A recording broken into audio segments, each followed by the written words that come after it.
Hello, hello. Welcome in. It's Bird and Feather Podcast with your boy Q City. It's your boy Taj Bravado. And this is episode 28, Smoking on that Love Pack. So we're going to do the intro, go through the week two win versus the Packers, look at next week versus the Lions, do in division, give me props, and then city talk at the end. So come along with me and enjoy this ride. Music enter here, blase, blase. You know what I'm saying? We really got to get some ads going, man. Oh, it's coming. It's coming. I know it. I feel it. All right. So, Taj, man, you got to tell me. You got to tell me. I was kind of spot on with that whole 25-22 win, right? Like it was a weird score, even though it was 25-24. I felt like I was close. You was close. Definitely was close because I'm not sure where I was expecting the game to be, but I'm glad we I pulled felt it out. like I'm glad we pulled it out. I felt like as we got closer to the end, uh, I loved the Stones, bro. I loved the Oh Stones. Like yeah. Arthur Smith definitely was like leaving it all on the field, leaving it all on the table. Um, that's something that bothers me a lot. Is coaches always be like, even announcers will say, "Well, punt it away now so you don't lose the game here." But it's like, bro, if I punt it away and then my defense can't stop you, like they kind of haven't all day, I'm still losing the game. So like, I love the fact he was uber aggressive in the second half on fourth downs. Oh yeah, definitely. But when you got players, especially this Bijan, you can afford to do that. That absolutely. And you know what? That's a perfect place to start, bro. Tell me what you thought about this offense this week, man. Um, it was we were moving the ball pretty effectively, but in the red zone, it was a little shaky. I thought Ritter played okay. Um, he clearly got it. Just needs more time to get going during the game because he started off slow, but by the time that fourth quarter came around, he was on point. He looked absolutely horrible in the first half. Like Oh, definitely, he looked like he was definitely. finna get ran out the building. Ended the game 1932, 237, touchdowns. But like I look the 10 for 39 rushing, he had almost 300 yards of offense, right? I Yeah, yeah, consistently say if your quarterback can get you 300 yards of offense, three touchdowns and no turnovers, you're gonna win like 95% of those games, right? yeah, So yeah, he had the almost 300 yards. He only had two total touchdowns, right? But because like you said, they stalled in the red zone a lot, and he had a turnover. But like yeah. that was a surprisingly from my end a surprisingly good game from Ritter in terms of what I saw, especially in the second half. Um, it was an okay game for Ritter. It's not the best I've seen him play, but it's he got the job done, and that's really all you can ask. And like especially when I think about like what was on the other side of the ball. So like Yeah, when I look at Love, right? Love didn't have any like eye popping stats. He had no wide receiver. I think that even broke 50 yards. He may have had one dude break 50 yards, but like such creative play calling, such capitalizing on field position. That man got three touchdowns that day, right? Three touchdowns, no interceptions, but yeah, he wasn't really much of a threat running the ball, right? So like I felt like they heavily relied on zones on third downs and were able to consistently get him off the field because like he didn't step up and scramble within the pocket. Especially once the Falcons offense had started getting going, he couldn't string together first downs consecutively. You know what I'm saying? And like hmm getting him off the field, not really being a threat on third down. I think he ended with like right under 200 yards of total offense. So like, yeah, those three touchdowns look good, but you weren't able to keep your team on the field and really right. ice the game. Yeah, I mean, I think you pretty much nailed it. But I do think that One thing that I've noticed in just Arthur Smith's time here is that his teams are typically very good at making halftime adjustments, Hmm. and I seen that was rung true this past Sunday. Because the Packers look like they're about to run us out the building, but then they came out and made adjustments on both sides of the ball that allowed the supporters game out. Time adjustments and because like the Packers offense was rolling and I thought they was gonna run us out of the stadium.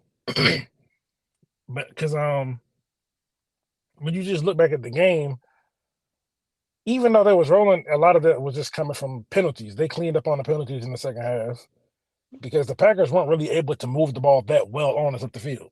They weren't just marching up and down the field because they only had like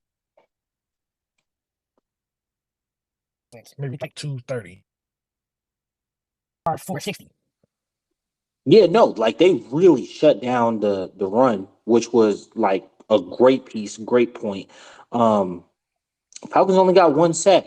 I don't know. It felt as though, yeah, they felt like they only got one sack, but I felt like they harassed him like pretty much the whole game. I don't feel like he had like a super clean pocket outside of like the huge play action throws that resulted in touchdowns. Well, at least from my perspective, it didn't seem like we really could. The Packers are a very balanced offense, so it's really difficult to get those moments to where you have to just pin your ears back and key in on the quarterback. Like the fourth quarter on the light on that, and you see the pressure start to show itself. Hmm. But on those mixed downs where they was mixing in the run and the crossers and the play action fakes and all of those different variety of things, it was much it's much harder to key on as a defensive lineman. So And I I got to think give once it you to LaFleur. I got to give it to LaFleur. yeah, He oh is a yeah. pretty good like play caller. He's one of the better play callers, especially just using with what he has. He doesn't make excuses. He just gets it done. But Now I I do. understand. Go ahead. Go ahead. Go, no, Oh no, I was saying I understand the whole concept of Jimmy and Joe's. I don't feel like he had obviously didn't have Aaron Jones, didn't have Christian Watson, and was still able to put up three touchdowns. I really feel like two of them was strictly creative play calling. Um, and it frustrated me because one, I feel like Arthur's a pretty creative play caller, but two, bro, we stagnated in the red zone so freaking much this game, bro. Like yeah, I really feel like we could have put up five touchdowns this game easily. Easily could have put up five touchdowns this game. We left a lot of points on the board. definitely. Because Taku had what 4 field goals? Four field goals. Yeah, And I want to say three of them came within 30 yards. That's come on, man. Come on. Including the game winner, which is good. Like I said, I yeah. love the fact he was ultra aggressive toward the end there, which, allowed them to just run the clock down. I'm trying to think. It was a very similar game. I want to say, I think it was the Panthers last year did the exact same thing, where it's like kick the game winning field goal from the two. You know what I'm saying? Because it's like they were able to just hold and possess the ball, control the clock, run that long. Yeah. Now So the thing I did not like was defense. Green Bay, it looked like they had an all world defense versus the Bears, but like looking at them, I really feel like we had their defense for a good bit of the day. Penalties killed us. Penalties killed us. Stalling in the red zone killed us. But I think what actually killed us is like Bijan had to take a break at some point because that man was carrying the whole team this week. yeah, you talking about when he went out after he caught that pass on the right side.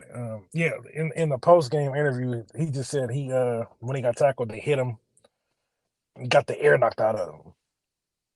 So he just said he just couldn't breathe. But And man, every time he was on the field, he was the offense. Like oh yeah, definitely. he had. well over 150 yards of total offense. Like 172. Yep. he carried the team in the second half. I was just like I understand balanced offense and whatnot, but like, bro, sometimes you just gotta let dogs eat. Get Oh out the yeah. way and let that man work. Yeah, especially when he's in a rhythm in his because he was clearly in his own. Uh, And we still have not seen the best of him yet. And that's the scary part. is it yeah? Is the fact that like you're looking at him like, yo, you're only gonna get better game to game. Like your Right. timing is only gonna get better. One thing I did like offensively, okay, my man London coming on six for 67 and a touchdown. He had 8 targets this game. Mac Hollins, he had that huge flea flicker play. He was really kind of absent the rest of the game. The part that was No, I wouldn't say he was absent because he got robbed out of a touchdown too. that's true. That's true. But the part for me that was disconcerting is Pitts 2 for 15 on 4 targets. What do we have to do? Because the Packers are a defense that allows you to take the middle of the field. Now, granted, they use that taking the middle of the field on the play action dig routes to London, which I love because that is Ritter's strong suit. But like straight dropbacks is when you get your tight end. And like on straight dropbacks, Ritter was still kind of bad this week. I'm not gonna lie. Yeah. Um, but like, bro, we just cannot get Pitts involved. And it, at this point, it's kind of becoming concerning because he was out. What he played 1 game with Ritter last year, and then he was out.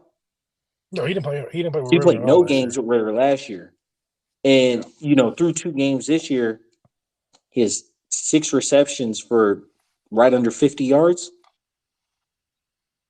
This is No, he got more than that. He got more than 50 because he got 40 in the week one. he got 40 in week 1, so he's at 62 because he Yeah. had 47, so he had 62.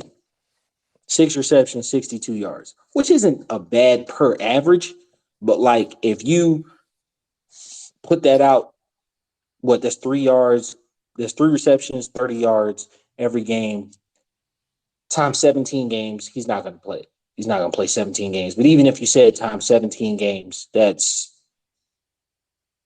51 receptions for 900 yards. That's no, not for a I guy mean, of this that's caliber. for for a tight end. That's excellent numbers though. Because you got to realize, like even last year, only what two or maybe three tight ends went over 1,000 yards.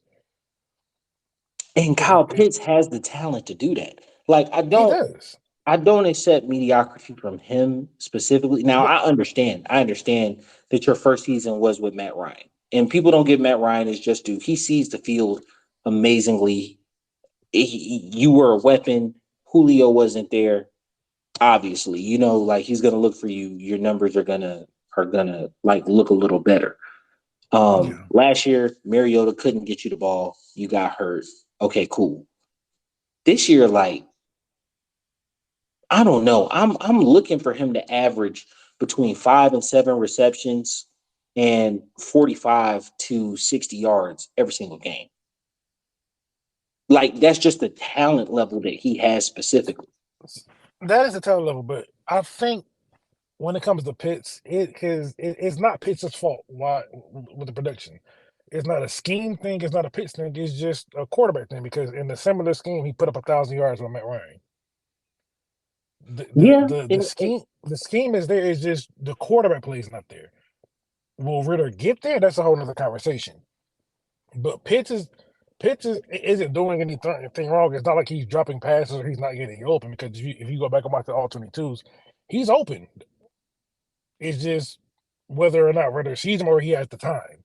yeah, and so that's what I really want to harp on the 4 targets part, right? So like the 2 for 15, okay, it is what it is. But like you only looked his way 4 times. Like So London okay, had so London had 6 receptions on 9 targets, right? so So you still left some meat on the bone. Two of those targets were deemed off Yeah, target. because one of them he was wide open. He missed it. He missed it badly. Yeah, so like two of those But targets were deemed off target. But for Pitts, your out of your four targets, one was deemed off target, the other one was just kind of like good coverage. And it's like, damn, you dropped back 32 times and Pitts only got four targets. That does not sit well with me. it doesn't sit well. But you also got to realize, I know, the whole NFL knows Pitts is, besides outside of Bijan, Pitts is our most dangerous weapon. Mm-hmm. He's our most dangerous weapon in the pass game for sure. So And knowing so that, with that being the case, where is he on the progression? no, Right? see,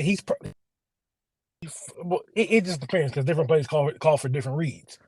But knowing that he's the most dangerous weapon, he's going to cause for more attention. So sometimes it's like, oh well, I might want to get you here, but there's two guys here, and oh, London's only on this little corner over here. Given Jair's a good corner, but Drake did well versus Jair. I think Drake toasted him. Like it was only He did. 67 yards, but I think he toasted him for a good bit of the day. No, he let Jair have it, and he let him know it.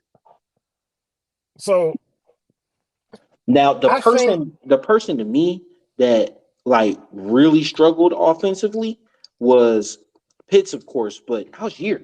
I was not expecting that type of game from him. um, I don't think very strong because it's just one of them type of games to where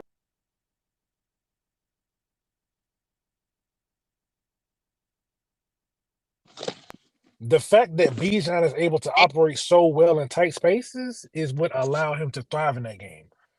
Because this man could juke you in a phone. Algier does not have that type of capability, so I'm not going You're to say he kind of struggled. Hmm?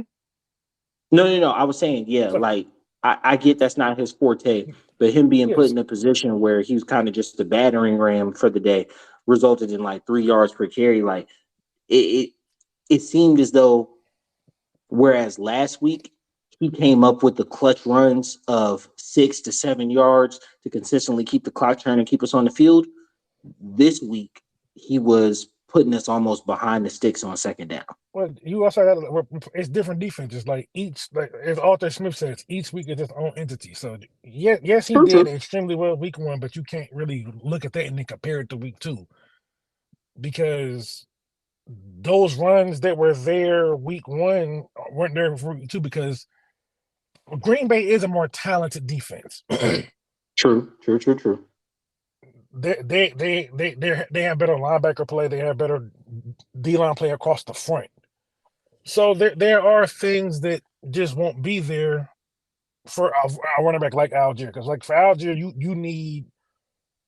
need good block. You need damn near perfect blocking for him to you know do his thing. With Bijan, you don't need perfect blocking for him to get off. And Bijan could just boy, he was making Because skittles out of shit. Like he was making it happen, bro. Like right, like on that pitch play. As soon as he get the ball, there's someone in the backfield. Bijan say, "Oh, no problem." Juke. make Someone else touch coming. Oh, earth, no problem. Juke. touch earth. Like he had them boys doing the Spider-Man challenge. Nah, like Bijan is 100. He is special. You called it. It was definitely he's special. What is not special? The right side of that line and pass protection. This I just got to mean, get handled. yeah, It's it's got to get handled. it's going to get handled. But when you look at across the league universally, offensive lines have been struggling for the most part. Chris Lindstrom had a bounce back game. McGarry, he whatever. But I will say this much: even though they are bad, the Desmond Ritter was able to actually have time in the pocket this game. Time that he didn't have the first week. And I think that's what helped contribute to the down the field passing because that was obviously, like that was we talked about yards per attempt on the Right. on the last pod. Like they actually had a downfield passing game. It wasn't just action at the line the whole Yeah. game this game. And so I really did enjoy the fact that like they at least attempted to pass the ball down the field and only had one sack. Two Yeah. had like only had one sack. So the O line, it didn't look pretty, but it was effective this week. And as long as we can make these small improvements each week, I think we're going to be just fine. On the left side, I'm not gonna lie to you. Jake is showing his age a little bit. Jake's doing fine. Jake's staying part of the course. He's solid, and that's really all you can ask for out of a lineman. As long as you're solid, that's really all you need.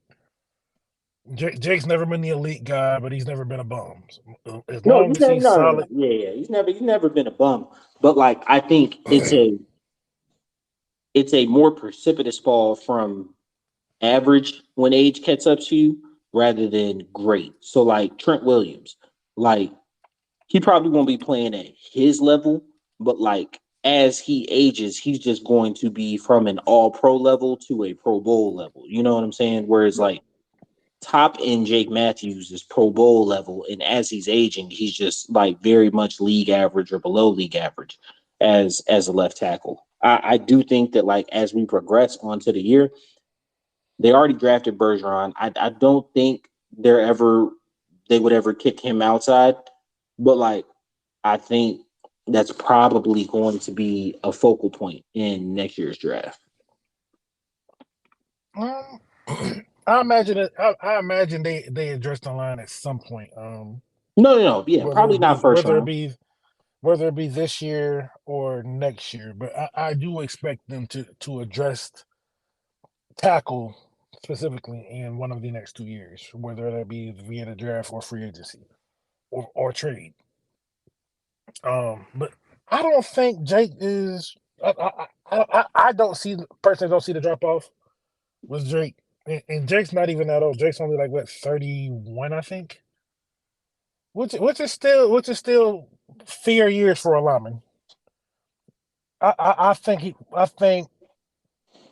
a drop off may be coming, but like Drake showed up to, I mean not Drake, but Jake showed up to camp and possibly he showed up the best I've ever seen him look,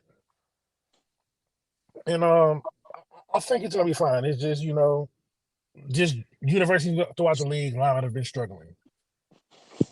It has. So Defensive linemen are ahead of them, and that really could just be a function of there's not as much physicality in yeah, practice, and so you gotta because you gotta work through it. like Um, because Jake's never been a good run blocker. His forte is pass blocking.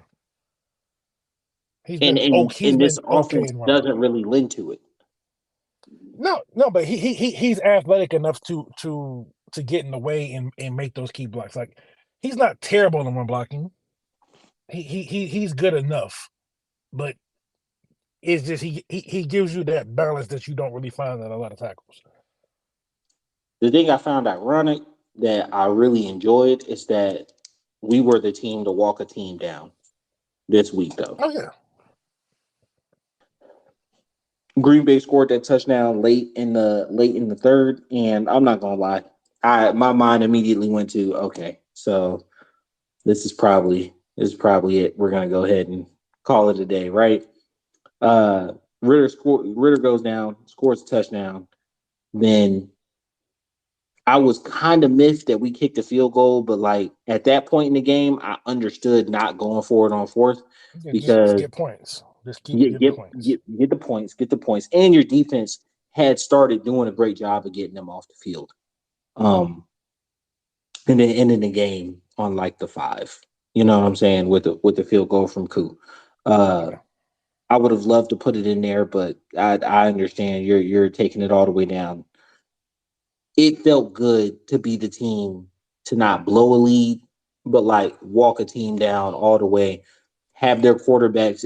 I can't even say Love short circuited. He just didn't string together first downs.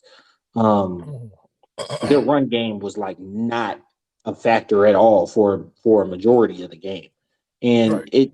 it felt good that like I felt like too many times we've been in a position where if a team is up on you, they're just going to impose your will on it. They're going to impose their will on you, running the ball, and like every now and then I'm gonna throw in a pass to like show you you can't get me off the field, and at the very least put up a field goal. Right. Shut out in the fourth quarter. Yeah. Shut out in the fourth quarter, and that was really refreshing. Yeah, it was. It was. But I do think it played a part in them not making those like because every time we made those penalties, they went down to score. With Every exception single of the time. first drive because they pulled off that flea flicker on the opening play of the drive. AJ Terrell committed the pass interference, which I'm not upset with. Um, because um, and then Green Bay did make some boneheaded decisions, like in that order where it was like what one, and then Jordan Love jumped off sides trying to do a quarterback sneak. Yes, didn't even grab the ball. So I'm guessing that was a snap count thing. I've never felt like Mercedes Benz had because Atlanta's so full of transplants, has like this super amazing home court, like home field advantage, but like it did feel like the place was going good. It felt like a lot of Packers fans, just watching on TV, felt like a decent amount of Packers fans, but it did. The home crowd had a little to do with like the snap count and the noise Oh yeah, being no, being definitely. off in Some that. some people I know that was there, they all said that the home crowd was bringing the noise, And I and always think definitely it's played rough part. when you play certain teams like that at home. Like I'm not gonna be like we're the Chargers where we have like 17 road games. But like I do feel like when we play teams like the Pack, the Steelers, the Cowboys, like Teams that national generally branded travel teams, well. that Yeah, yeah, they really travel well. All right, man. Well, that was a good Falcons win for the week. Let's go ahead and look to next week versus the Lions.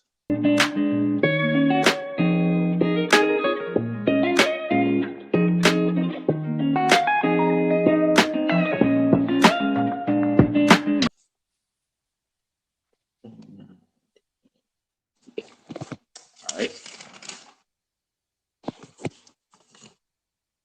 So, bruh, next week facing the Lions, 1-1. They're coming off a loss versus the Seahawks in overtime. The first thing that sticks out to me is Jared Goff is legit. Like he is a legit high producing quarterback at this yeah, point in his career. definitely. And I don't think you can take that away from him. No, no, you can't. Definitely one of the more underrated and underappreciated quarterbacks. Um, in a lot of ways, Jared Goff kind of reminds me of Matt Ryan. Hmm.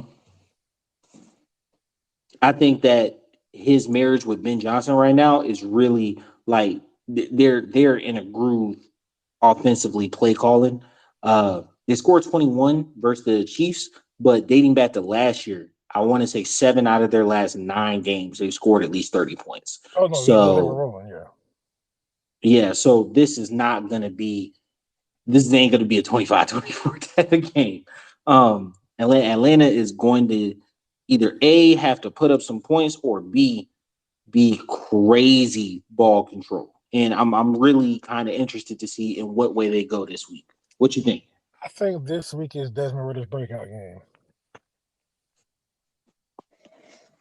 Why you think that is?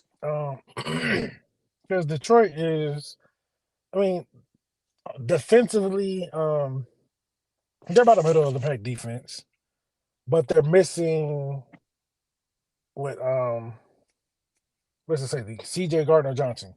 He just went Mm-hmm. down with a potential torn pec. Well, not a potential. He went down with a torn pec, so he's out. And then hold on, let me pull the for them.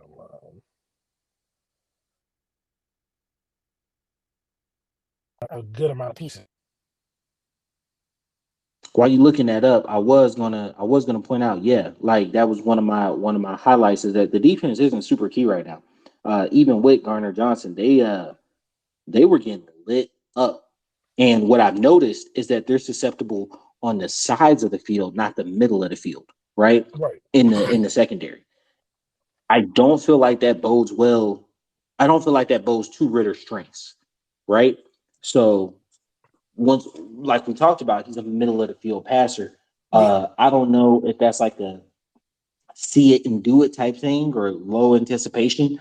Uh, it seems like he has a lot of trust in London, but not too much any other receivers. You really got to see him uncork it on that flea flicker to Matt Collins, but I'm really interested, you know, how he looks, how he looks when the play to be made is the deep ball, Right.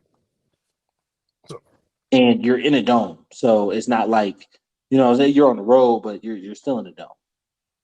right. Uh, so pull up the injuries. So CJ Gardner Johnson, he's out. Then they're missing one of their better pass rushers in James Houston. He's out. And Okay. then you have another safety, this Kirby Joseph. He's on the injury report list. They have a cornerback, Emmanuel Mosley, who's on the injury report list. So they have a relatively new cornerback group in general, and I'm not really fearful of any of the corners. And given that Detroit may be a little stronger in the middle of the field, I don't see anything that will prohibit Desmond Ridder from being able to attack them. Well, their Iowa linebacker, he is. I'm not gonna lie, he's pretty athletic, and he is flying all over the field in pass coverage. He doesn't necessarily understand all the pass coverage, but he's flying around the field. Um, Hey, that is true. their defensive line, off the top of my head, I can't think of any standout names outside of Justin Houston, but he's old as Yeah, dirt, Aiden and like Hutchinson. you said, he just out. So Aiden Hutchinson's the guy. Aiden is the man. Aiden is the man. That's the standout name. Yes, But he's outside going to of have a him, field day on the right side of our line. I'm not so sure he will. I mean he's a problem, but McGarry does well against, well, I'm not gonna say he does well, but he doesn't struggle as much against that type of pass rusher. He struggles against speed, not power. Yeah. Right? So Aiden is not a He struggles speed against. guy. He does Aiden's have an not a elite speed first guy. step. He does have an elite first step. He can give you the speed, but it's not the same speed that you gotta fear with Burns. So I'm I'm confident that we'll be able to hold our own versus their defense. All Um, right, now let's look at them defensively. I would say we had a pretty good showing against Green Bay, even with the three touchdowns. Like I felt yeah, like we definitely bowed up in the second half. So, but I don't think there's any way in the world that Goff throws three touchdowns and we're walking away with the win. Because if Goff scores three touchdowns, they're scoring like two on the ground, and it might be a blowout. So, well, now see, this game is going to be the first game that Jameer Gibbs has actually started because their starter Montgomery, he's out for the next 3 or 4 weeks with I think an ankle injury, mhm. and then the number one receiver St. Brown, he didn't practice today with a toe injury, so that's something to monitor. Um, so I do think this the way that things are lining up. You know, you hate this to hear about injuries, but it's a part of the game. But things are seeming like they're lining up for in our favor for this game. Because even with St. Brown, if he plays, if he's not 100%, I think that helps because I do believe we get a quarterback this week. He's been a full participant in practice so thus far. So, Be a nice um, little homecoming. yes, so part of it feels like it's by design for some, but maybe it's just me just overthinking it. But, but I do feel that we could probably put together a fairly solid defensive performance versus this Lions team. They do have one of Now the I better offensive lines, though, so it'll be interesting to see. They do. Sewell is a nasty mofo, and everybody else on the line takes straight from him. They do not allow a lot of sacks. They run the ball very aggressively. And I think that allows for, even though they seem like a running gun team, they're actually very good balanced play calling. Yeah, When I think about it, score wise, if it's a Falcons win, which, that's all I'm going to predict. If it's a Falcons win, it would be a 34-31 type of game. Gonna be that high. I don't see them 28-24. scoring any less than 27. I think it's gonna be 28-24. Um, because like just for the most part in Arthur Smith games, he teams besides the Bengals game did give up a lot of points just because of the style of play we had.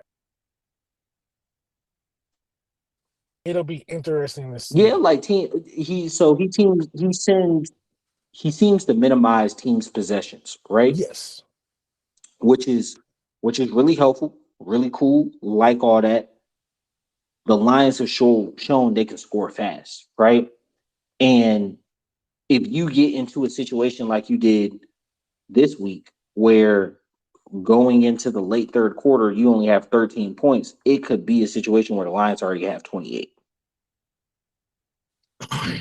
And that's a far bigger mountain or hurdle that you have to climb. And so I definitely think that foot on the gas, there's a certain pressure that high powered offenses put on teams, right? And like the Chiefs do it, but people don't want to admit that like the Lions do it as well, to where they score fast and then they score again. And it may not be a touchdown the second time, Mhm. but look it up and being down 10 early in the second, late in the second, and then they possibly getting the ball after halftime changes how you call the game drastically. You Yeah, know what I'm saying? And I definitely feel like if you squander opportunities, one, we cannot go, what was it, 1 for 4 or 1 for 5 in the red zone. yeah, no, yeah. We got to turn those field goals into points because if we Got did to that be even last touchdowns. week, if we did that last week, Two it's a two for blowout. five, 2 for 5. My bad, two for Yeah. five. If we turn even, if we even double up on touchdowns, that game is a lot different from last week. Absolutely, absolutely. So we're driving the field. You know what I'm Yeah, saying? We're driving the field. And it's crazy that I'm saying this about Arthur. I want to see a little bit more creative play calling in the red zone. You know what I'm saying? I'm not sure if it's the play calling or if it's truly just execution. I But think it's execution thing because like just last week it just looked a little hectic when it got down there. I feel like whatever move we make, we have to be able to get into the end zone. Like we Yeah, cannot settle for field goals against this team. yeah, definitely. Um, Another point defensively I wanted to bring out was Laporta is he a dog, man. He is a dog, especially in terms of tight ends. Um, I feel like Jesse's going to match up with him a majority of the game. I don't think so. Honestly, just patrolling that middle of the field as St. Brown tends to work. Diggs straight outsides. He doesn't like just run past you, go deep. Reynolds is the guy to do that. So I feel like Laporta's going to control that middle of the field. And from what I've seen so far, we tend to love cover three, right? We tend to love it. But that matches up Jesse against tight ends. We play a lot more man. Like we play a lot of robber. Jesse, from what I've seen, like when we played the Panthers, Jesse was the robber safety, and Mm-hmm. that's how he was able to But they just manned up. They manned up against the Panthers because they didn't respect Bryce, yeah. right? They made up on the Packers as well. So because if They you watch, manned up. They manned up when they manned up on the sweep, like the sweep play for the touchdown that ended up in the pylon, mhm. right? Because he got lost in the shuffle. But when they were making the consecutive stops, they went into zone and just Love just wouldn't run. But I think once they saw he would run, but they are primarily man team because the two of the touchdowns, the one of them with the jet sweep, and then the other one where number 13 scored when he went on motion because he had who is it Trey Flowers. Trey Flowers. He had Trey Flowers Yeah, falling apart the yeah. formation, That had to and he kind yeah. of just did like this little motion, came up, and then kind of pulled like a little. en route, and Trey just got lost and missed a tackle. Um, because I believe just from tendencies from our defensive coordinator coming from the Saints, the Saints love man, but they also love cover four shells too. Um, cover four, a little cover two. Which is crazy because I haven't seen too many cover four coverages out of them. Now, granted, this is my eye when I look at them, right? Yeah, Like they rely heavily on man, and why I said the cover three concept is because what you're seeing AJ drop back linebacker to the flat, and then it looks like Robert because you'll have the one safety rotate down, but then he goes to the middle of the field. yeah. But so it's not cover one Robert because you don't have those mans on the outside and your corner's not going into the flat. Because if that's the case, then your linebacker would jump up to the middle zone. But you're asking your linebacker to cover the flat and only the one linebacker to your middle linebacker to fall back into the middle zone. But you also got to look at it because like, a lot of the time, it depends on the down. Like typically on third down, you'll see us crowd the line, and you don't know who's coming or going. Because No, I don't. absolutely. Like I love the creative blitzes that they had. I love the creative blitzes Because that they sometimes had. it's not even a blitz at all. It's just something just to simulate a pressure, just to make the offensive line overload and overthink things. But sometimes you might have like the linebacker come and it might be someone else that drops. So it And I creates love a lot of chaos. But back to what we were talking about, well, Laporta, I expect to see probably Troy Anderson line up on the tight end more. he has improved in pass defense this year. That is something that I can say, hey man, he worked on. He worked on because he does not look lost out there anymore. Um, I feel like whatever coverage that they're gonna decide to put on, they have to. They absolutely have to disguise it. Can't give Garrett Goff the answers for the test before it happens, right? Mhm. Because he has been shredding people. And I just don't want a situation where you look up and they score 35 on you just because they're able to score fast. I'd be very surprised if that happened this week. No, I Like think our defense is much improved, but hey, like a good offense can be a good defense, it right? is, but So like I don't think their defense is going to be able to stop us. I don't either. I think Bijan may have like a really good day. I think there's ball control elements at play, but my thing is if they're able to score and we get tripped up and we're not able to, or we only score a field goal, right? It's the same concept that the Chiefs used or used to use, you know what I'm saying, when they were like they're really struggling right now offensively. But it's like I score seven. Whether you score three or zero, if I score seven again or even three, the pressure is now on you, right? The pressure is on your play calling. The pressure is Mhm. on your, to be perfect, not to have penalties. Because if I get the ball again and even score a field goal, like this could quickly become a 2 or 3 possession game, and now your best element, which is running the ball, may Mhm. be obsolete even very early in the game. And that's not the case. It's not what you want to have. I mean, hell, that's what happened in Dallas too, both of Dallas's games. You know what I'm saying? To where it's like you can completely take a team out of it early in the second quarter just by like an onslaught of scores, and they don't all have to be touchdowns. Uh, I mean, but Dallas only won 18-10 though, so I don't because Dallas didn't put up a No, whole a lot of points on the Jets are also one of them no. won Well, I too. was saying So the Giants game, like they completely oh, took them out early well, and yeah, the and Giants, took yeah, took away the but Giants' ability to like Saquon's your best weapon. You took him out the game. You know what I'm but saying? the Giants, I In a think the matter of Giants is minutes. just a bad team though. Yeah, I mean they came back up The versus the Cardinals, Cardinals. We're getting off track. You know what I'm saying? Look, we're gonna end yeah. up talking. All right. All right. Next is in division.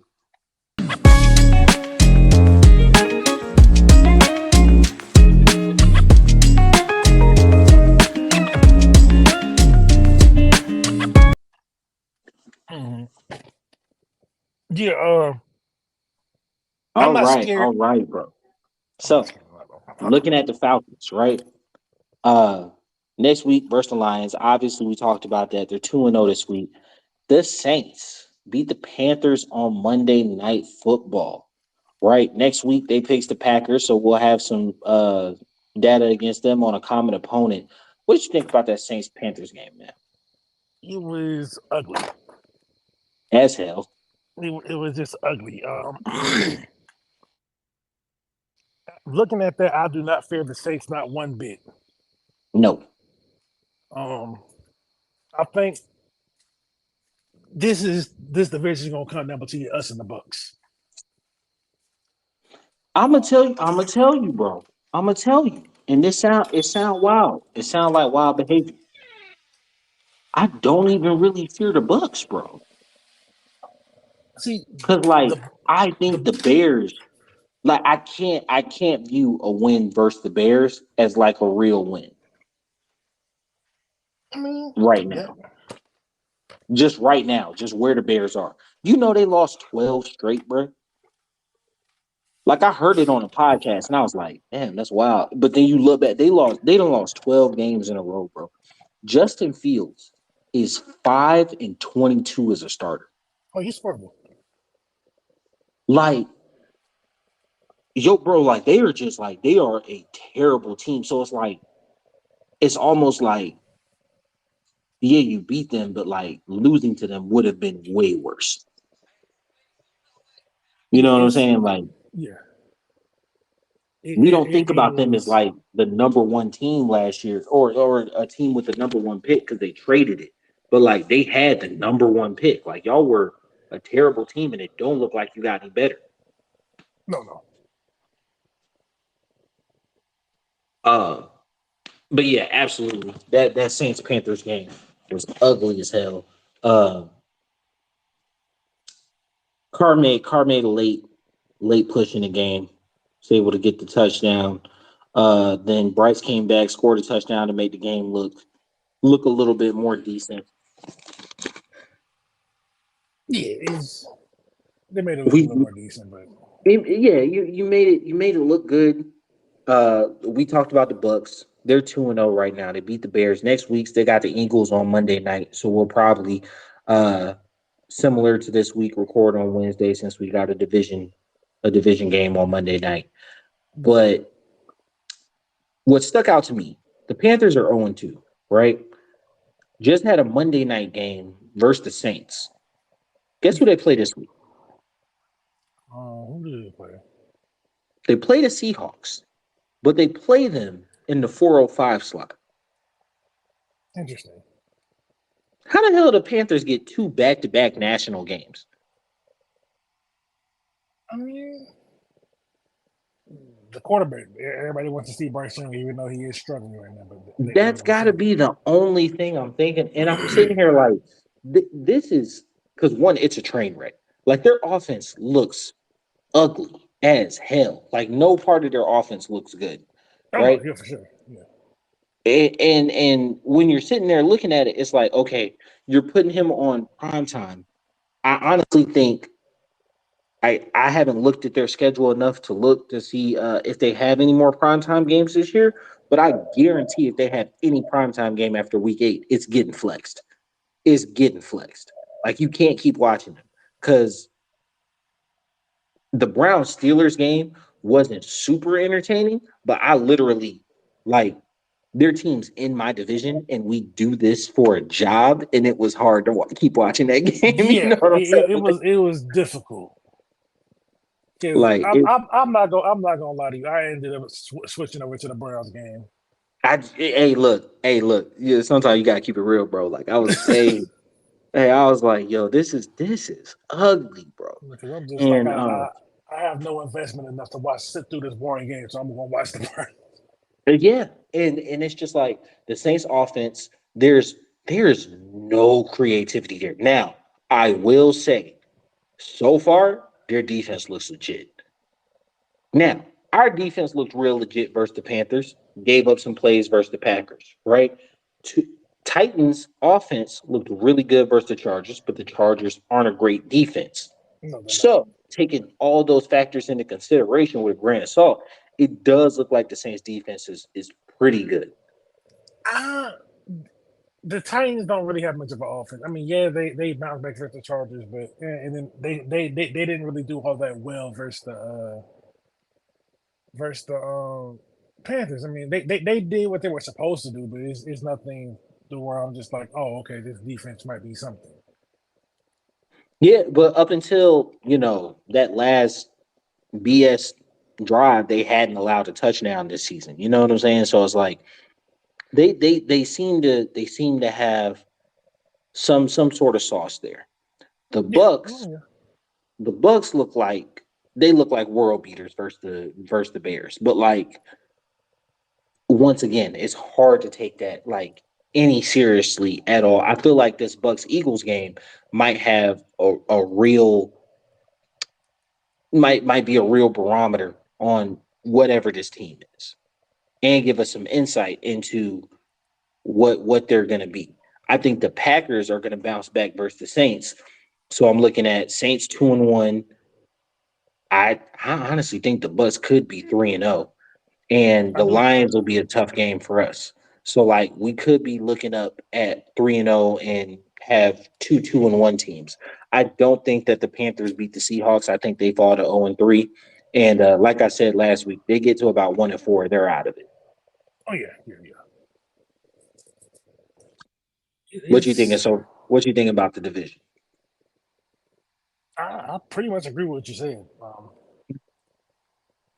So I think the big game for us this week would probably just be Bucks and Eagles. Yeah,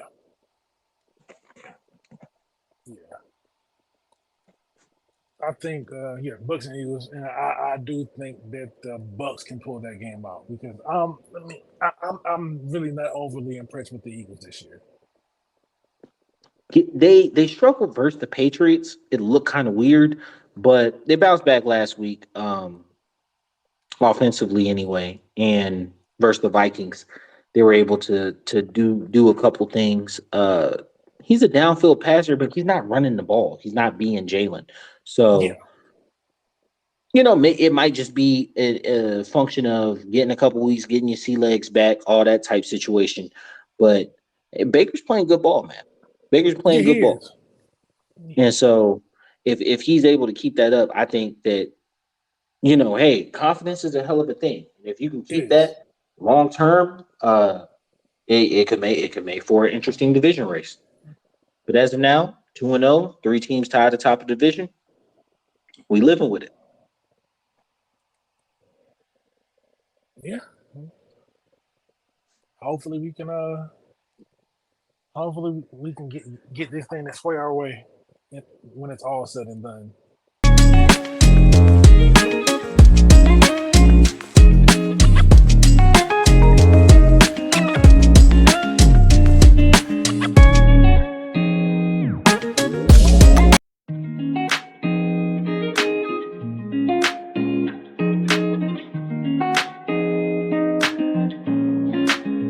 Props, the betting portion of the show. So last week I went 3-2, right? This week, since we're recording on Wednesday, I actually have all my bets cashed. Um, 2-3 week, man. 2-3 week. My feelings are hurt. But Ah, seeing as we recording Wednesday, I actually had a props for next week out as well. So going through last week, to throw a pick, Ritter, cashed that. To score a touchdown anytime, Bijan didn't cash. Uh but I Drake did call London, the Ritter pick. what's up? I did call that Ritter pick. 100%. As soon as you said it, you was like, this might be the week for it. Throw that bet in. um, to score a touchdown anytime, Bijan, I did not cash that, and I was surprised at that one. Um, Drake London over 41 and a half receiving yards, cashed. Pitts over 36 and a half receiving yards, didn't cash. And then I always do one bet on the other team. All purpose AJ Dillon over 81 and a half yards and did not cash. So 2-3 week, 5-5 on the season. Uh, I'm not gonna lie to you, man. I am not gonna lie to you. That to score anytime touchdown, Bijan. I seriously thought I thought I was gonna get that one. I think it was close when they went for it in the red zone. It was close. It was definitely close. It just unfortunately just didn't swing our way. Just one bad block, but their linebacker played well enough to stop it. And then Drake, obviously that was a good one. You called Oh the yeah, pick on Ritter.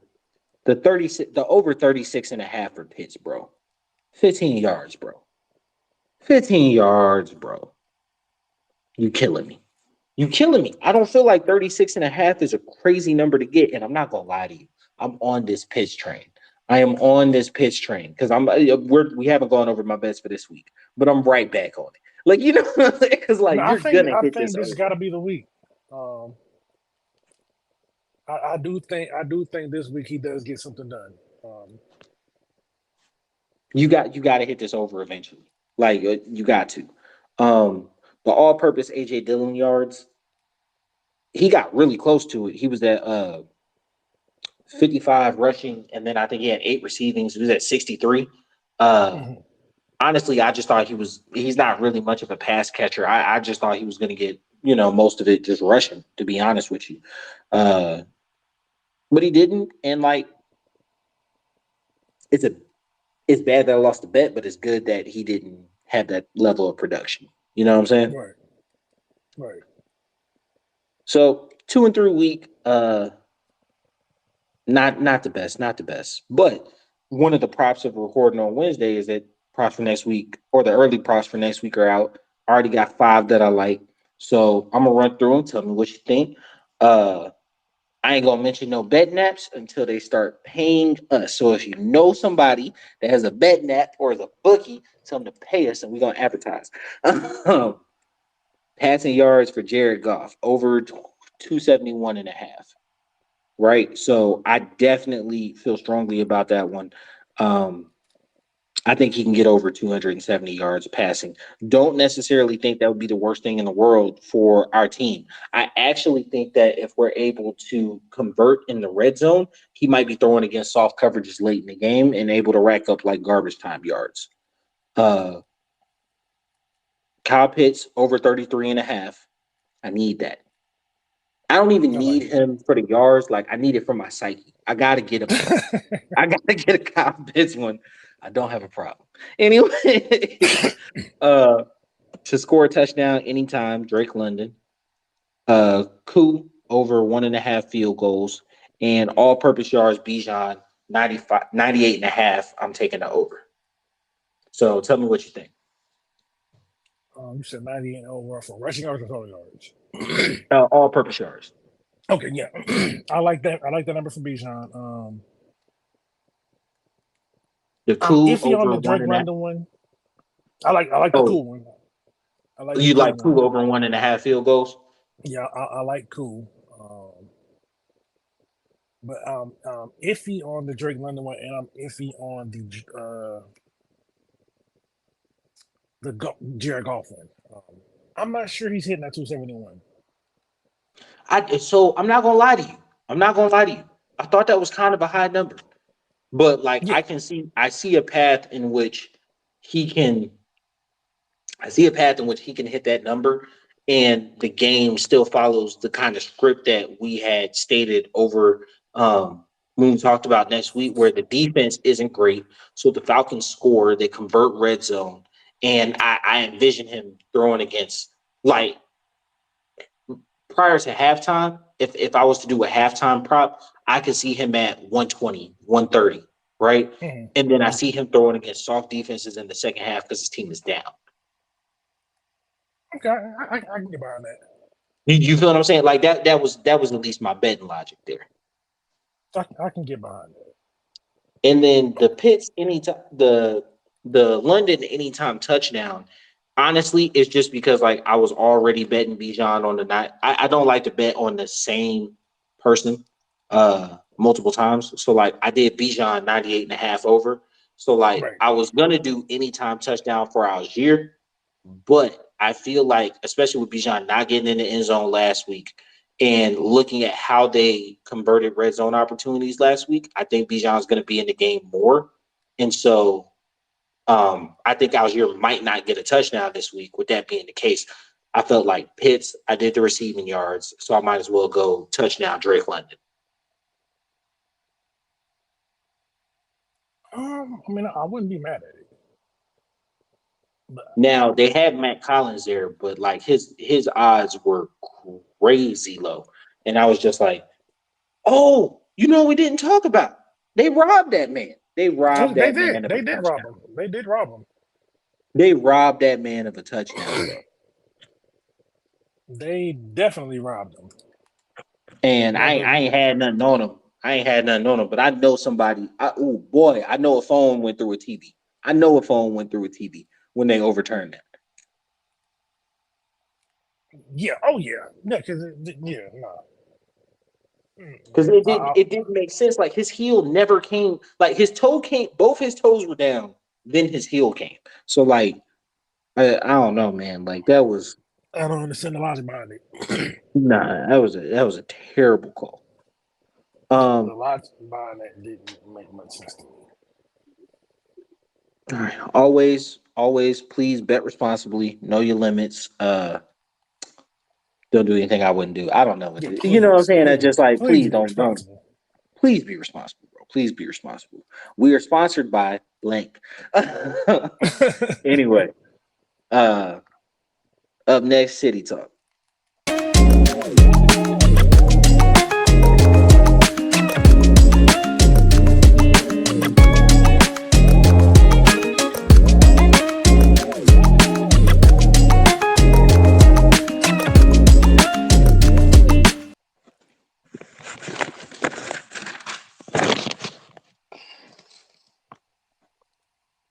All right, bro. So first thing I wanted to throw out was like that Joe calf thing, man. Joe's calf ain't right, and Oh no, no, no. it's crazy that like it's almost necessary that you got to sit him down because like I went back and looked at it. Aaron Rodgers, calf strain, calf injury, popped his Achilles. Kevin Durant, Yeah, calf strain, calf injury, popped his Achilles. Kobe, right? Before he popped his Achilles, he sat out one game for guess what? calf. Calf soreness. So like So warning signs. it's damn near like word for word now that like if your calf starts to bother you, like your Achilles could go next. And Joe loses a season to an Achilles, like you can go ahead and hand the Chiefs 3 trophies in a row. I don't know what to tell you. Oh You know what I'm yeah, saying? ain't Like no one over there stopping them. no one's stopping him. No one's stopping him. Joe is like I constantly use that phrase like he one of them ones. Like Joe is one of them ones, bro. Like he is one of them dudes. And like I don't think that Patrick Mahomes ever looks across the field and sees anybody that like he feels is on his level until he plays Joe Burrow. Yeah, Right? Like I feel like the Bills are a silly team. Um and I felt that way about the Falcons a couple times when we had like decent teams. I felt that way about LT's Chargers. You know what I'm saying? Even when I was yeah, super young, I felt like they were a silly team, like because they always lost in like dumbass ways. You know what I'm yeah. saying? Right, right. Yeah. So like yeah, I feel like now like the Bills are like a silly team. Like I don't take you serious. You know what I'm saying? Like you have Super Bowl aspirations, but I don't take you serious. Oh no, Um, definitely. but the Bengals are like a legit Super Bowl operation. Now, I feel like if Joe misses a couple weeks, y'all barely beat Baltimore last year with Tyler Huntley. And that game was in Cincy. I feel like if they have to play Baltimore this year in Baltimore because Joe said not a couple weeks cost them the division, they might not make it out the first round. Yeah, I can see that. I, I can definitely see that. And it does have me thinking about like, yo, there's a rash of quarterback injuries this year. So like Kyler's out all year. Joe gonna have to sit for a couple months. Aaron Rodgers is out all year. You know what I'm saying? It's like I don't want us to lose any more quarterbacks. You saw Anthony Richardson went out because he, hit his head. He got to protect himself. He got to Yeah, protect yeah, because himself. he's playing wild. Yeah, but he's fun. He's fun, Yeah, he's but fun. like, He's definitely fun. But what good is fun if you ain't protecting yourself? not for real. Not for real. Um, Big strong guy. Like he's going to be a problem for years. But Oh, like, definitely. Yeah.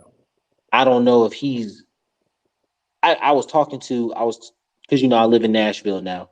Um, talking to some of these Titans fans, and one of the guys he asked me like one guy from church he asked me like, what do I think about CJ Stroud? And I was like, I think he's going to end up being the second best quarterback in that division. You know what I'm Hmm. saying? But Yeah. he's going to be the second best in that division in like 3 or 4 years. Anthony Richardson is going to be the second best in division this year and most likely next year. You know what I'm saying? Just because of his running element. You know what I'm saying? Right. I think Tannehill's days as the Titans QB, even this win notwithstanding, are like completely numbered. So I didn't like rank him, and I don't know Willis or Levis what that division is gonna look like. Yeah. It's definitely gonna be interesting. Um, but I mean, I do think. Yeah. Yeah. Okay. You know what? Yeah, you're right. 'Cause I brain farted on Trevor Lawrence. You're right. Yeah, I don't think that um I just don't think Richardson's gonna keep it up long term. And when I look at the when I look at the AFC North, bro, like that's what sucks about like Joe maybe having to sit down is that like I feel like Lamar gets consistently disrespected. I feel like he's one of the best quarterbacks in the league, but like Deshaun Watson has completely lost it, bro. Like he is not he's not the same person he was 3 years ago. You know Oh, what I'm saying? definitely When he not. was taking the Texans to the playoffs and whatnot. Yeah, he's definitely not the same. And then Kenny Pickett is just like he's not the type of quarterback I like or go for, to be honest. Like I just it's bias on my part, but like I just in my mind I don't see him as a good quarterback. But I I, I, recognize, I I'm with you there because I'm not the biggest Kenny Pickett fan. So yeah, um, he doesn't feel like a dynamic quarterback, and it could be like where he was drafted and whatnot. Like I know it's probably bias on my part, but like I don't see him as a good quarterback. no, I respect it. But I mean, it's just to be fair, it's still early. Hmm.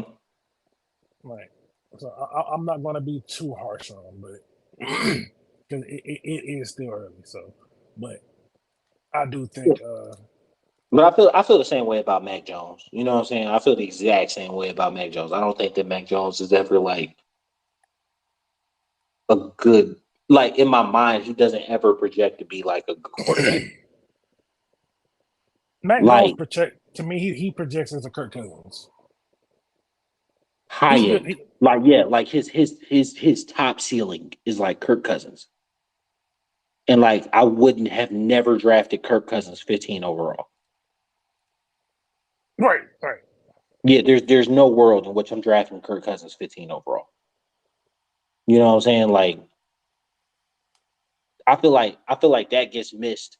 It's like people try to divorce players from their draft status to kind of reduce expectations or or kind of like give them expectations. Like Hmm. Brock Purdy will forever be a steal. Like he's gonna be a steal for the next 4 years because he was Mr. Irrelevant, bro. Which is Oh like yeah, if you complete one NFL pass, you have already exceeded your draft status. yeah, for sure, for sure. You know what I'm saying? Like the fact that you're 8 or 8-0 or 9-0 as a starter, like that's gravy. You know what I'm saying? If you completed one NFL pass as Mr. Irrelevant, you have literally exceeded your draft status. Because Exactly. there's Yeah, no situation in which you should have started. yeah. You right there because you right because they. Yeah, like it's like the draft is an economic exercise. It's all about like how much you value a person at a spot, right? That's why they call reaches and falls and all those things. Like the Raiders, the Raiders when they picked Alex Leatherwood, right? It wasn't wrong that you needed a center. It wasn't wrong that you liked that player. It's wrong that you picked him in that position because Right. that's not a high value position. There were other players on the board, and you possibly could have got him literally a whole round later. You know what I'm saying? Right. So like when he gets judged, he's gonna get judged with all those things in mind. Alex Leatherwood is a decent player, but he's not worth the first round pick that you spent on No, he's not. No, he's not. it. And so like that's you and with quarterbacks is worse. Like I didn't think Kenny Pickett was a first round quarterback. He hadn't necessarily played like a first round quarterback. I think he's in a really good situation. Um and I think the same of Mac Jones. But I think he may be in a bad situation because he just doesn't have playmakers. No, he doesn't. And I'm not sure that system lines up with his strengths. Yeah.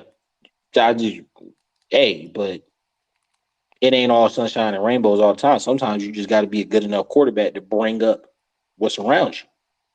I mean, yeah, that is. I mean, but the thing is, there's only a handful of quarterbacks that are capable of Yeah. that. Like truly, like and, honestly, the only one that really gets that kind of praise from me is is Patrick Mahomes. Right now, he's the only person that gets that praise from me right now. Now, for me, I think Trevor Lawrence gets it. I think I kind of trashed him last week, but in all truth and honesty, Justin Herbert is like he's a floor raiser type of person. Because I definitely feel like without him, like watching their coach, they Yeah, would win 2 games. They would win 2 games. He is a terrible defensive coach. Like right. that's his side of the ball. He is a terrible defensive coach. Um, He definitely is. He yeah, like definitely is. that was embarrassing. Uh, I feel like Tua. I feel I feel like Tua is a ceiling raiser. I don't necessarily feel like he's a floor raiser. So I feel like if Tua doesn't have the weapons around him, you're just going to get like a base average type of team. But if Tua has weapons, he's going to take them over the top. Like Right. so, like I feel like a couple quarterbacks get that type of like respect from me. But like Dak, Kirk, they're kind of just like decidedly average. You know what I'm saying? Like not in like a super bad way, but just like y'all are only going to be as good as the coaching, as the scheme, as the players around you truly allow you to be, and then you still need some breaks from the defense or the other team messing up for you to really go further. That's fair. I feel like Joe falls into that floor raiser category where like he one of them was. I'm not so sure if he is a floor raiser though. Like I like Joe, but he does have elite talent around him. This is true, but you got to think about it. His first year, he didn't have Jamar Chase. But he had T. Higgins. He had T. And Higgins. In the 5 games he played, he was averaging what, like 300 yards passing, like 2, 3 touchdowns. Like Joe's doing his thing even without dude. yeah, You know what I'm saying? Like, and sometimes it's not all the touchdowns or whatever. It's truly just like sometimes like finding a way to win a game or finding a way to not lose a game. So like this is gonna sound weird when I say it, but hear me out. I feel like Jimmy Garoppolo could fall into the floor raiser category, right? Just strictly based on the idea that like I look at he's him gonna like a do, T. I look at him like a two though. yeah, like okay, so like ceiling raiser, yes. Like if I have elite talent around me, like I'm gonna do enough not to make my team lose. You know what I'm saying? Like and possibly put them over the top. I definitely think he gets a little disrespected. When I think of Ritter, I think Ritter falls into that kind of very just average mid tier level. Like I definitely don't consider him a floor raiser, but like I don't see when I think of high end elite talent, I thought Kyle Pitts was there, but like Bijan is a high end elite talent. I can't say on the outside we have that. I think So Pitts like is that. It's just quarterback play can't hinder that. yeah, which is why I'm like I can't put you in ceiling raiser category either. You know what I'm saying? Because like you don't use Pitts. I mean, that's a fair assessment. But it's still early because I mean he's only played 16 games. So. You only play 6 games. You know what I'm saying? Which is why I'm like I feel like you have this season. Uh, Speaking of college players, though, you know what I'm saying? Like you have this season, might replace you in the draft. Speaking of college players, man, Travis Hunter, bro, that was so disheartening to see him get hit like that, bro. Like, Because it was and complete. It was I complete don't bull. condone. What's up? It was complete bull. It was. I don't condone the people like sending death threats to a college kid. Like, yo, get a life, bro. No, But no, it's but it not was life or death. But I do think he need a good old butt whooping. But man. Hey, why was that not targeting? that yeah, I don't understand why that wasn't targeting. Yeah, I remember texting you during the game, like, bro, how, like, in what world does he still get to play? They're right, and it just seemed like he's just going penalty, just consequence free. Like that's crazy to me. And I'm not gonna lie, toward the end of, not toward the end of the game, I would say from that play on, and some of the hits that were made, it almost looked like Colorado State was trying to hurt Colorado Oh no, players. I fully believe they were. I fully believe they were because even on the Travis Hunter hill, when you look back at it, when he's walking away, his teammates just dapping him up like he did what he's supposed to do. When he Yeah, when he hit him and see him flailing on the ground, he's standing over him looking down at him. Like they were proud that they hurt him. and then you had to hit on Shador with the DN that ended up getting ejected. That one was just that was hard to watch. That was just a straight up dirty. Like he came under the chin, launched, the ball had been out. Like Mm-hmm. Yeah, it felt like they were trying to hurt Colorado players. yeah. They weren't trying. They weren't trying to. They weren't playing football. They were playing to hurt. And I think so he got the lacerated liver, gonna be out like 3 to 4 weeks. Crazy work. He went back in the game. They Right. they actually had to take him out. No, I'm glad that they did because if they didn't, they could have created other issues. Yeah, 100%. But like, Because bro, I was reading somewhere that they said like with that type of injury, if you keep on playing, there's a risk that you can go into cardiac arrest. cardiac arrest or shock from toxicity. You Yeah, know what I'm saying? Because your liver has the toxins or whatever, it's lacerated, it's bleeding in you. You going you just go into shock from septic. There you go, septic shock. Um, yeah,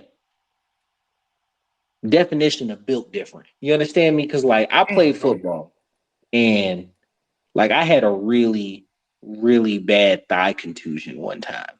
And I'm gonna call it really, really bad to make myself not seem like a punk. But I definitely was sitting on the sideline, like, "Hey, look, man, I don't know if I'm gonna be able to thug it out to go back in."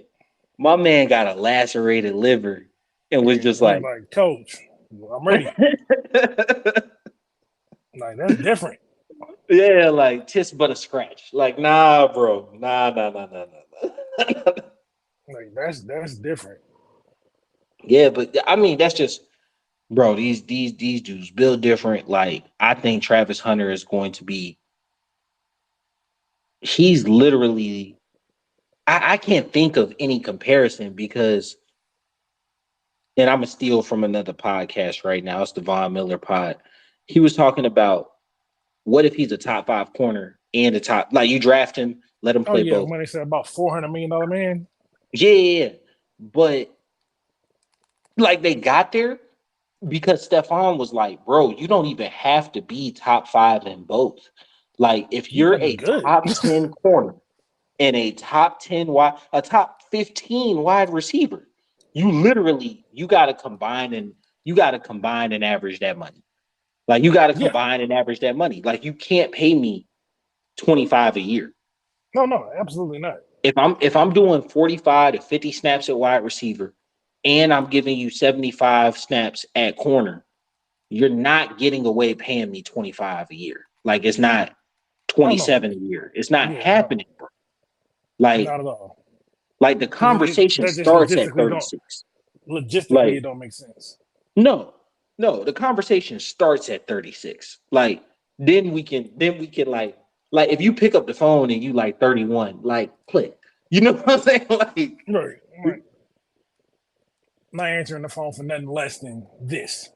yeah, like and like I like the salary cap, I like the books, I like all that. But like if you literally say you draft him, right? You draft him, he's going top five. He's going top five. Let's say he goes three, right? He's rookie Mm, salary slotted. One, because of CBA issues, you have to pick a position you slot him at, right? Wide receiver gets paid more than corner. So you would want to be slotted as a wide receiver. right. Uh, but I don't think it's that much different from corner. You could say corner because like playing a majority of snaps at corner, I feel like it's easier to play 75 snaps at corner and then 50 at wide receiver rather than 75 at wide receiver and 50 at corner. Like Yes, sir. I feel like you have to be intricately involved in the defensive scheming for the majority of the game to help your team plan and move a defense around you. Whereas offensive players can be dropped in sporadically and still make plays. Right. So, you may just go ahead be slotted as a corner, right? You got your 4 years. Let's just say 4 years, 20 28 mil for easy. You know what I'm saying? Four Yeah. years, 28 mil.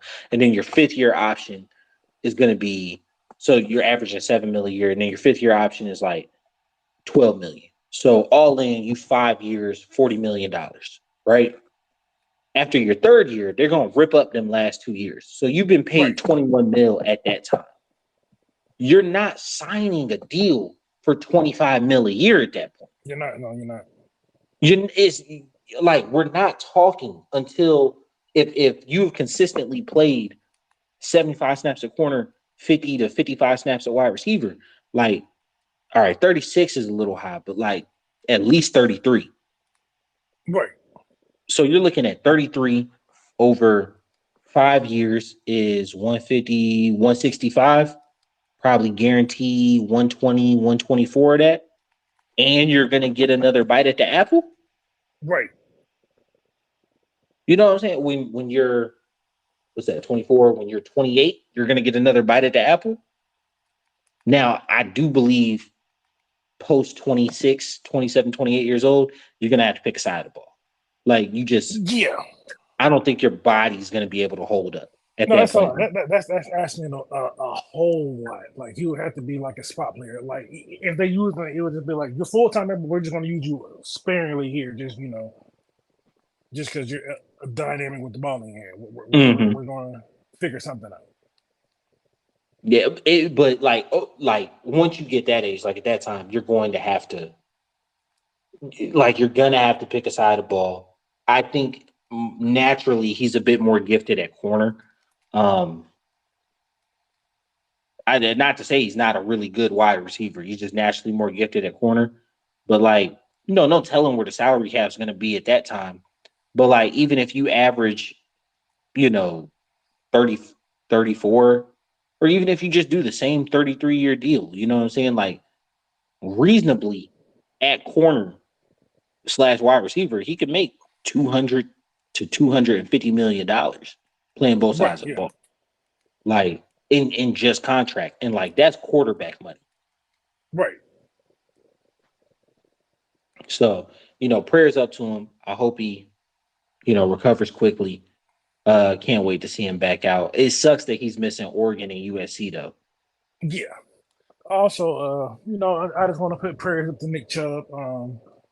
I know a lot of people didn't see the injury that he went Oh, through, but it oh, was bad. bro, my Because dumb self went on YouTube because I was like, oh, they wouldn't show the replay. There's a reason they didn't show that replay, bro. yeah, that was Willis McGahee esque. Yeah, yeah. I'm a Hurricane fan, so like, that's exactly what it looked like. Because Um, and he had this same exact injury in college on the same knee. yeah, yeah. Prayers up. Obviously, obviously his season's done. Uh, which could slick lead us into the next conversation. We were talking about contracts and whatever. The devaluation of the running back position, man.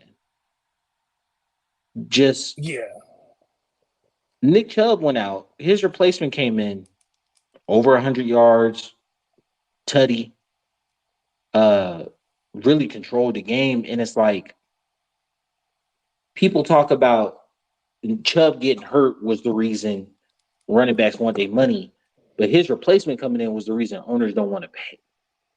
yeah, oh yeah, yeah, yeah. That is true. You feel what I'm saying? Because it's like, bro, I can get damn near the same level of production. It may not look the same, right? And I feel like when you break down the numbers, when you actually go into the attrition of hits that a running back's body takes on a tackler, like obviously it's way harder to tackle Nick Chubb than it was to tackle his replacement.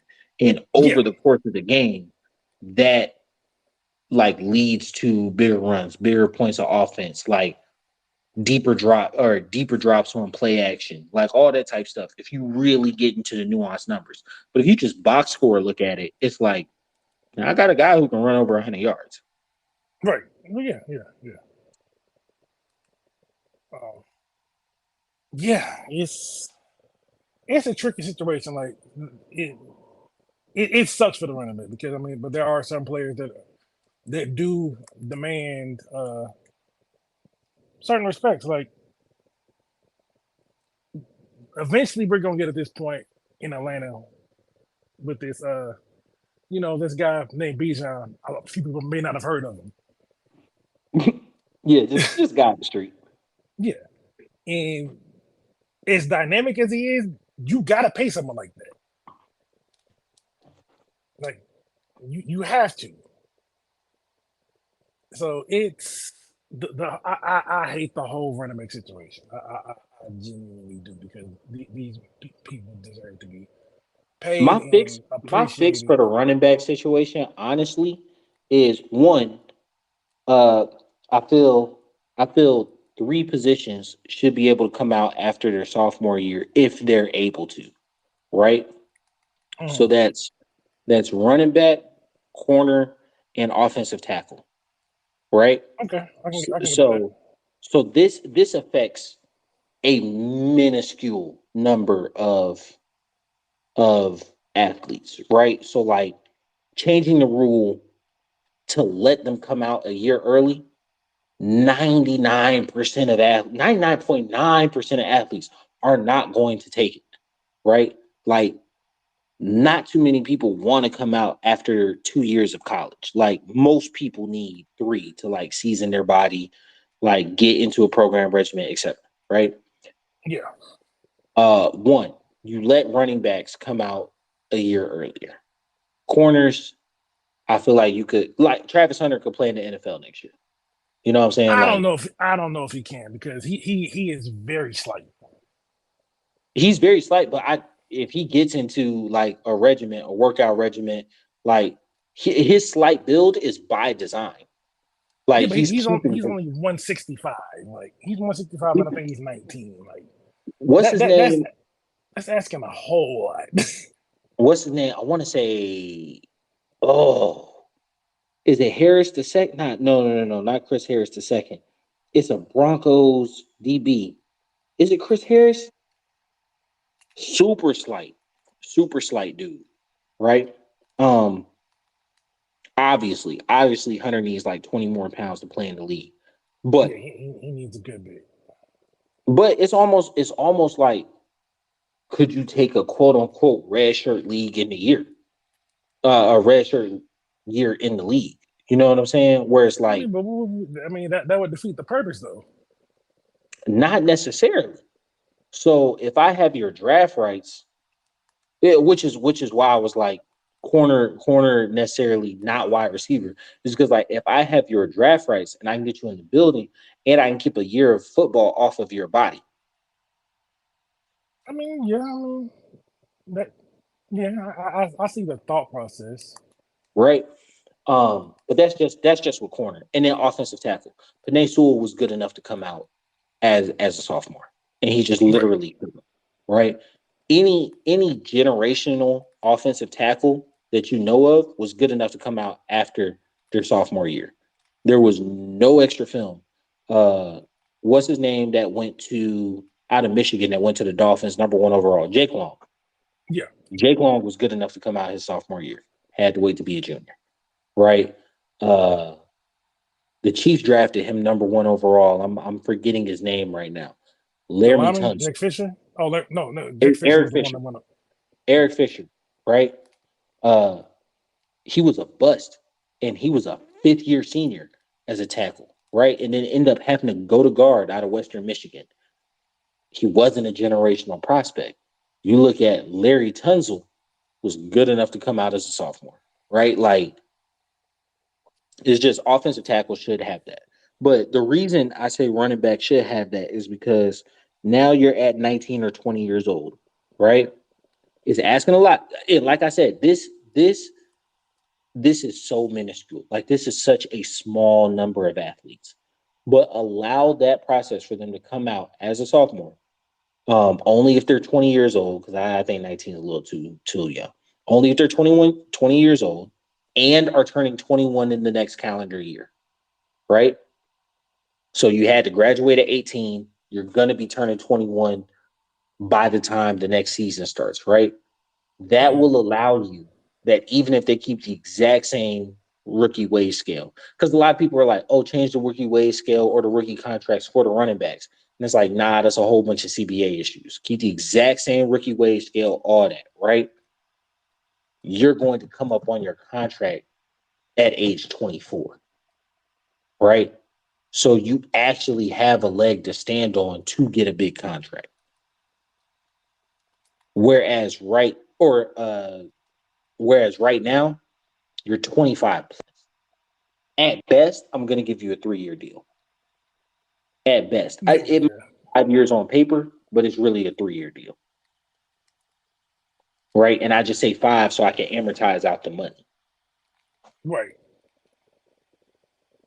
I don't see a world in which running backs are ever going to be valued like they were in LT's day, Adrian Peterson's day. You know what I'm saying? Like I don't see a league that's going to value running backs like that. I mean, yeah. That's fair. Um. Yeah. Unfortunately, it is. It's that's a fair statement, but it's unfair for the position. But And then the last ultimately, thing, yeah. the last thing that I want to talk about was this extreme choke job that the Atlanta Dream did. So I got two girls, you know what I'm saying? I love to, see your heroes on the screen. So like I like to get them to watch basketball or whatnot. Not really interested in it, but they, I like the WNBA to show them that. So I do watch. And Ryan Howard, she's awesome, right? First round draft pick. This was her playoff debut. They lost 3-0 to Dallas, right? Mhm. But they choked game two. They were up 20 in game two and lost by 15. It's never happened. Like, it's That almost never is happened in WNBA, mainly that is because bad. it's a lower scoring league. Up 20 in the WNBA is like being up 35 in the NBA, bro. There is no reason for you to lose that game. It was Not yeah. embarrassing. Um, it was crazy. It was the 4-5 matchup, but if you look at the records, Atlanta was like 4 games under 500. So obviously, there's a clear differentiation between the top 4 teams in the league and the bottom five. But it was just a choke job. It was a choke job. Got to do better. Like you got to do better. Yeah, you just can't have that. I'm looking forward to next season. Hopefully, uh, if you ever listen to the pod at any point, I talked about how I would have fixed the WNBA, but they actually have a little bit of buzz for the playoffs this year, and it was interesting to watch. I feel like ESPN like really put some money behind the production value of it, and it's a decent watch. I think their playoffs going against football is a stupid decision. Um, I think they need to move their season up a bit so that finals are at best going against preseason football. But Right.